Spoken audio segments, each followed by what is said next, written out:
that sound to each other. But there's a man here who's had his hand up. Would you like to say something? Not wanting to jump the past, I'm just wondering what's going to happen to your archive. Oh, well, I think it's already gone, actually. This is one of the great ironies of life. As some people here will know, in 1992, the British government raided my house in Brighton and took away 2 tons of the archives, all the films, all the videos, every photograph. Sometimes the only copies of the movies by Derek Jarman and myself, William and Brian, and destroyed everything. They never charged me even with a parking ticket, but we weren't allowed back in Britain for 7 years. Why? They hated the artworks we were making and what we were saying. But here's the great irony. The year before last, Tate Britain purchased the remaining archive. And last summer, they actually exhibited, and it said in the programme, elements of the archives of Genesis Breyer P Orridge, one of the modern masters of British art.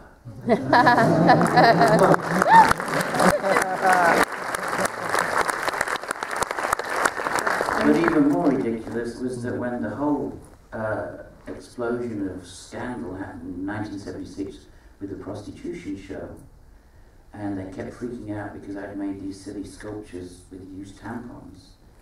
And to explain how silly, for example, one was an Art Deco clock filled with used tampons, and it was called It's That Time of the Month.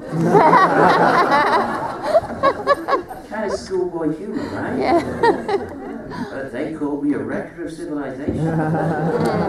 That's pretty close to carry-on, really, isn't it? Yeah, that is British vaudeville.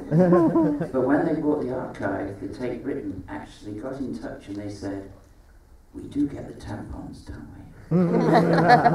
He said, "Of course you do." So, is there any more questions? This might be a complex question because I've got rather hang on, wait. Your recent work, because I did some gender experiment myself with a similar goal in a way, and the kind of opposite. In 2000, I took estrogen for 9 months as a magical process, and I took estrogen for 9 months in 2000 as a deliberate magical process, and at the end of it, married myself. So it was kind of like 1 becoming 2, whereas it's like you were like more like 2 becoming 1. Although for me it was like 2 becoming 1 becoming 2 becoming 1 again. So it kind of came back around being the same thing in a way. But what I'm curious about is how much when you started the project you were thinking about hermaphroditism, because it's like my intention with taking the estrogen seemed different because other people I knew who'd taken it were like trying to change genders, whereas I wanted to become as much a woman as I could without becoming any less a man. And it would seem like a whole different process that was challenging to other transgender people. And so I'm kind of curious whether you and Lady Jaye started out with an intention of both becoming hermaphroditic, something in between each other, or whether you were becoming each other as in you were becoming female and her becoming male, and how much of that process was involved? Well, first of all, it seems like your emphasis is very much about the physical and the biological, whereas that was just a result of earlier experiments, but yeah. Well, just the way that you phrased it. Yeah. It's not meant to be a criticism, it's meant to be a way of splitting the answer. Yeah. For us, we always thought that we wanted to merge to become literally one being, which is why we always knew it had to be after physical death. So our entire intention has always been, for us personally, to reconvene after physical death and then actually surrender to each other and become literally one consciousness, wherever and however that might be. Having said that, yes, of course, being the people we are, we wanted to have more of everything. And so our feeling was, why have only a vagina or a penis? Surely it's better to have both. And so if we could have, and we did ask doctors about this, is there a way to construct in some form both genitals? And they said, not yet, which was a shame. But in the end, it doesn't really matter to us, because what we're doing is most important in the way that we symbolize an idea. We did do an estrogen and testosterone experiment together. Jaye taking testosterone and me taking estrogen. And my God, I realized what a terrible time women get sometimes. I kept crying. I was a bitch. Jaye said to me, and then she said, oh, for God's sake, stop taking those pills. I can't stand it. Meanwhile, she was kind of, whoa, shut up. It was really bad news. So we now have a much deeper empathy for the hormonal tricks of nature. But it was never about gender. That's something that that's one reason we picked a word, androgyny, positive androgyny, which to us is basically the divine hermaphrodite.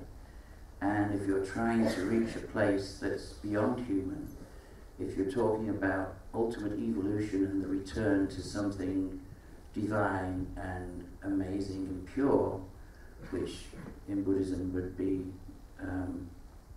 to never reincarnate anymore, to become just love, as we understand it, then our whole point was that you can actually still play with identity. And then we got interested in the social aspect of that. In order for human beings to change, they have to change the way they behave. And behavior is contained in our DNA and in our story, going back to the most early primitive times. And it's a long explanation that we can't do tonight, but basically we came to the conclusion that what we were really saying all along wasn't anything to do even with just gender and identity. It was saying the human species is an unfinished project. This isn't a sacred body, this is just a body. Something that makes the mind portable, as Timothy Leary used to say too. And if we're going to try and think about how we explore the universes that are out there, then we have to actually just completely let go of thinking the body is finished or sacred or in any way meant to stay the way it is. So we began to dream and think about to travel into space and colonize space like Geising would have liked, and Burroughs and Leary. Then wouldn't it be good to become cold-blooded? Then you wouldn't need to heat the craft and maybe learn to hibernate, maybe have fur, but if you're going to be weightless, why have legs? Have 4 arms instead, and so on. And suddenly to let go of any preconception at all of what the body can be, and then just begin to think, what could happen? What could I imagine? And there's no reason that we cannot be anything at all, except the limitation of imagination and the fact that people think in terms of bits of the human species, nations, families, tribes, belief systems. We visualize the human species as one organism, of which each of us are just a tiny cell. And if we all think of our species as one organism, we would naturally assign the resources we have to the place that they would do the most good, because that would be the most healthy way of maintaining the organism. It's obvious. When you look at that and think about the way that the people who govern this work, you can see where the big tragedy comes. And part of that is the either-or syndrome.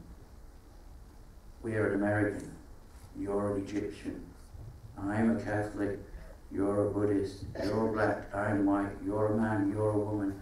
All of that is utilized to create fear, so that we don't realize the opportunities we have, and we don't apply all the resources we have and the amazing ability to invent and build tools and possibilities.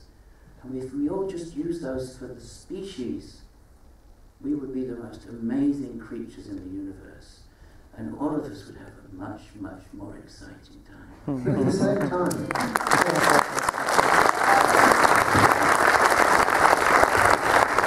Thank you.